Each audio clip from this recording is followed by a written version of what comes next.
Hi guys, welcome back to another video. In today's video, we're going to be doing another Q&A Sunday where we rattle off kind of the most common questions that Tom and I have been asked in the past week on our Instagrams.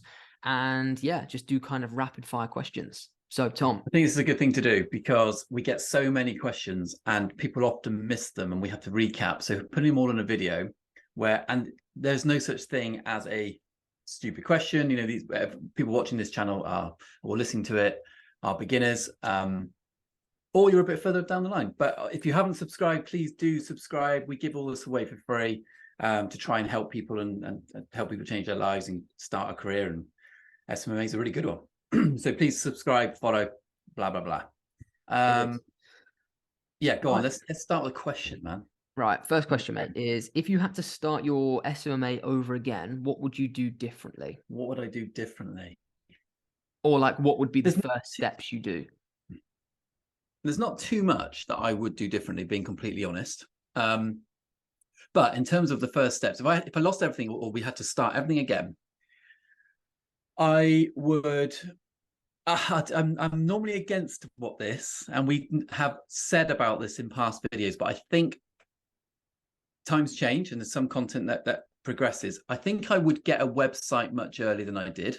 I think I'd have a really basic website, really basic, that just says who I am, what we do, and some case studies or whatever. I would get a point of reference because I think people like to go on your website and check you out. That seems to be more of a thing now than it was previously. You could get away with having a Facebook page, couldn't you? Yeah. Or whatever. I wouldn't have an Instagram page for my agency. Wouldn't bother. That's something I wouldn't do. So there's, in terms of a difference, what would I do different? Yeah, no Instagram page. Wouldn't fucking worry about that. Facebook page, no, probably wouldn't bother with that either. Would you have a personal brand Instagram page? I would make sure that the things I have on my Instagram, personal Instagram, are work related, yeah. And I'd really tidy it up and make myself look smart. Sort of personal brand rather than like agency name Instagram. Yeah, personal brand. Yeah. If people want to check you out, I'd get a website slightly early doors, but nothing else I'd really change. I'd hit up my inner circle, which is what we recommend, don't we, Harry? Like to everyone, is you want to, if you should know people who know people who know people. So you want to get to them with your website, with your service delivery, and start opening conversations with people. Simple as that. I don't think there's a lot more I'd change. I'd do a lot of things differently. Just because your story is a bit different to mine. Yeah, my learning phase, for those that are new, and I'm pretty sure I say this in every single video, was a big learning phase. I had experience doing Facebook ads and stuff before with drop shipping sites and stuff like that. So I knew the service delivery, but I just had no idea how to sell. So like I knew I could deliver a good service. That wasn't my issue. I was just such a newbie to working with businesses. I was super young. So I was doing loads of emails, doing just everything that I know I shouldn't have been doing. If I would have started now, knowing what I know now, I'd pick up the phone from day one and just throw myself into it and just not give a shit. I was very cautious of, what people would think, being told no or taking on something that I didn't think I could take, or I was nervous to take on. But now I'd just be like, fuck this. It's my only option is to just throw myself into it and pick up the phone. Yeah. And that's the thing I would change. Just cold call from day one. And also not be scared to ask for help, because I'd never bought a course. I relied purely on trial and error. And that was a massive mistake of mine, because it cost me 6 to 8 months of progress. Yeah. So really, if I just bit the bullet, spent some money on a program from someone I trusted, and this sounds stupid from some people that sell a course. So you might be thinking you wankers are just trying to sell a course. We're not. Like, if there was a genuine course at the time that I could have got into, I would buy a course, to be honest. I needed help, and I really just needed help. And it just took me 8 months to get to a point where I knew what I was doing, where I could have just done it in 2 weeks. Yeah, like for the record, when I first started, I bought a course, and the course itself was actually okay, but the mentorship was really poor. So it's kind of a mixture of it was two, but we're not going to go into that. But yeah, in terms of that question, what would I do differently? Not a huge amount, but I think you touched on a good one. Get on the phone earlier, get yourself a website so you've got a good point of reference and a nice logo and a nice business name, and then just no hogs barred, just go for it and act like a savage and just go. Next question is: do you wish you hired a sales team sooner than you did? No, because you can do a lot of the outreach yourself and the fulfillment yourself and make six figures before you. And you need to, when you take on a salesperson, you need to pay them something, or you pay per appointment, which is probably what we suggest or recommend. So yeah, it's like you can't do it all in one go, can you? You have to build the building blocks.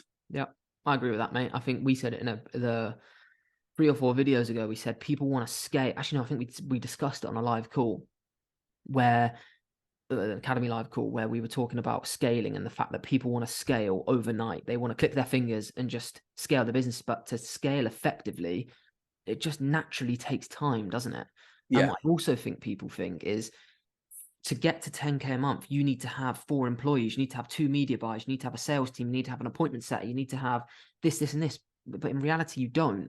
Like the way we teach our Academy members how to run an agency, they're going to take their agencies to 10K a month plus on their own.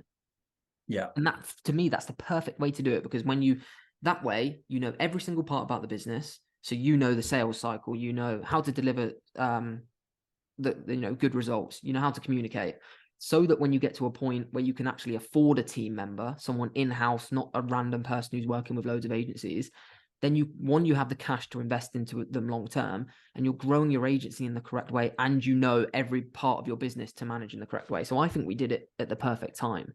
You and I took ourselves to the maximum capacity of what we could manage, just the 2 of us. And then when we hired a team member and a salesperson, and so on, and then kept building. Yeah, we did. So, right, question 3. Let me get some for mine too and see what there is. This is a weird question. How to not risk too much while signing my first client? I don't really know what he means. How do you interpret that question? What do you say? How to not risk too much while signing my first client. I think they probably mean financially, maybe. I don't know. I reckon it's either financially or risk too much, in the sense of like not being able to deliver what they say they can deliver. Yeah, well, the trick is to that is you don't want to ever overpromise and underdeliver. So you have to be very transparent with people. That's probably the first one. I am a big believer that you can't, although you don't really need any money to do social media marketing and digital marketing like we promote.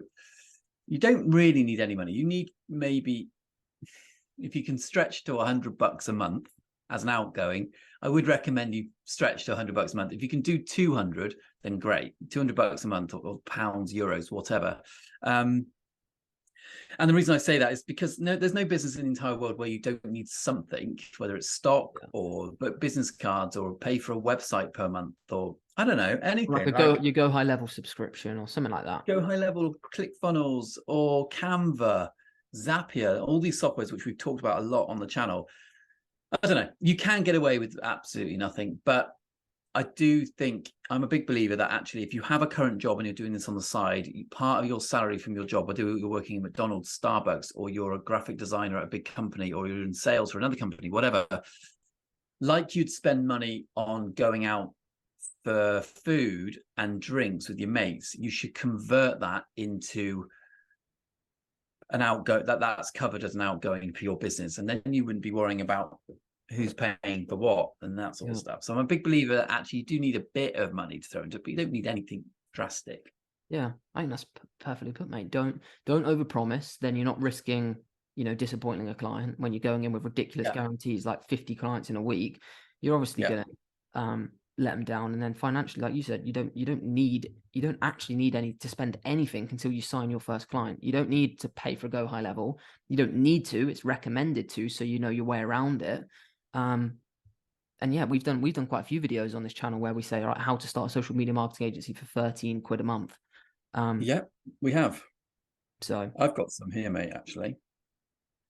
You carry on if you've got another one. Yeah, here's one. How do you decide if a business is worth running ads for? And where? We'll do that question first. So so basically, how do you qualify a business if it's worth running ads for? Okay.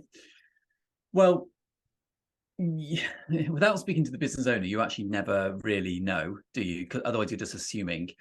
What you've got to look at is, does this business offer a service, and is that service of decent value? Would that business like more of the clients they have?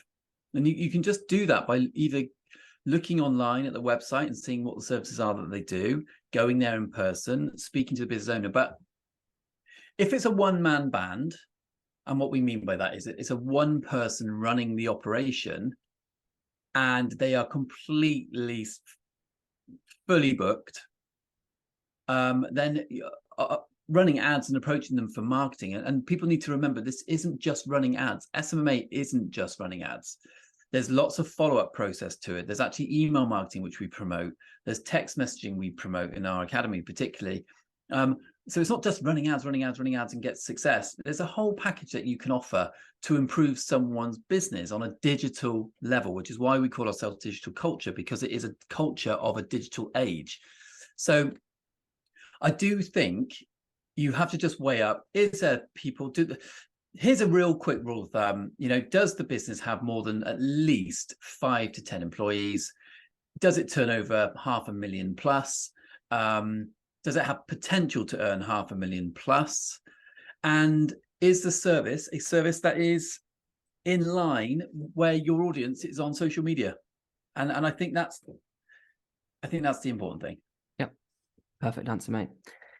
Next question is books that you recommend to help you with SMMA. I would say any books by Russell Brunson are really good. All the Traffic Secrets, .com Secrets. Can't remember what the other one is. There's three or four of them. All really good books. Teach you how funnels work. Teach you about different types of traffic, how to nurture traffic. Yeah. Just great beginner books to just get you familiar to the lingo that's used in the industry. Agreed. I think they're good books. I think. And they're written in a way that's really easy for a beginner to understand. Yeah, absolutely. I think if you haven't read, and I am guilty of not reading all this book, I've read half of this book, which is the 10X Rule by Grant Cardone. So if you haven't read that, that's a sales book, and it talks about the way in which you can operate at a higher level mentally and push yourself on a sales level. So the 10X Rule by Grant Cardone is good. There's lots of other sales books out there. I suggest a book by David Goggins also, who is a fitness coach stroke mindset coach. His is really good about achieving what you set out to achieve. You read it and you get pumped up reading it. So I recommend that one too. Yep. Harry, I've got a question for you. Hit me.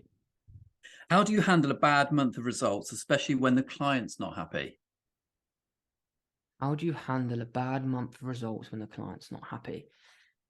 This depends on where in the journey it is. If it's month 1, then we make sure that we're getting on regular calls with them to update them what we're doing to get them good results. Yeah. So if we're not getting them good results literally in the first 2 weeks, we'll be getting on a call every week with them anyway to update them on the testing phase, what we're learning, new ads we're getting up, what we've got back from the money we've spent, and just reminding them of the journey and the strategy we're taking them through. And if you've done your sales process correct up until signing them, the client will understand that in the first 4 weeks to 6 weeks, that's building your campaigns up to getting optimal results anyway. Yeah. So good answer. Yeah. So you need to make sure that the process up to signing the client's fine, so then you don't run into that problem. If you just get an off month, like 6 months down the line to having a client, you're used to getting 50 leads a month, and then suddenly you only get 15 leads a month. Firstly, get them on a call. Don't let the client bring that issue to you. When we've got an issue with our agency, no surprises. We have a no surprise policy. Yeah. So like if you can see that the results aren't coming in, don't sit there and hope that the client doesn't say, Harry, where's the results? When you go to them, they're going to be like, oh shit, like that means he's on it. That means he's noticed it. If they have to remind you and they spark the conversation, you're already kind of on the back foot. But so you take it to them after doing analysis on why that's the case, because there's always going to be a case why something's dropped off, whether the ad's fatigued or the funnel's, not as good as it could be, or that, something. It could be industry led. It could be industry led too, Yeah, so there's loads of different reasons, but you just need to do analysis on your campaign, bring that to the client, and then give them a solution. Don't just bring a problem to them. Don't just say, "Hi Tim, the ads aren't really working anymore." You need to be like, "Right, Tim, the ads aren't working because of this, this, and this is what we're doing to fix it." Yeah, completely agree. Cool. Well, hope you enjoyed that video, guys. If you're interested in the Academy, because we've not spoken about it in a long time, click the link in the description. There's a 23-minute video on there where we talk through literally everything that's included. If you're really wanting to take your agency to the next level, you're sat there banging your head against the wall because you're not getting anywhere, it really is going to be the best investment you make into your agency. And all you've got to do is sign one client and that payment's made for. And you then get unlimited mentorship for the rest of your basically life for as long as you need it. And we can help you out with it. It's like, it's a no-brainer. Just click the website, watch Alex's recent video he did. It's a real Academy member, did a 2.5-minute video of his experience going through the Academy, what it was like before, what it was like after. It's the first video if you scroll down on the funnel, on the webpage, and it just puts everything into perspective. Yep. So agreed. So yeah, hope you enjoyed the live Q&A, guys, and we'll see you tomorrow at 9 AM for tomorrow's video.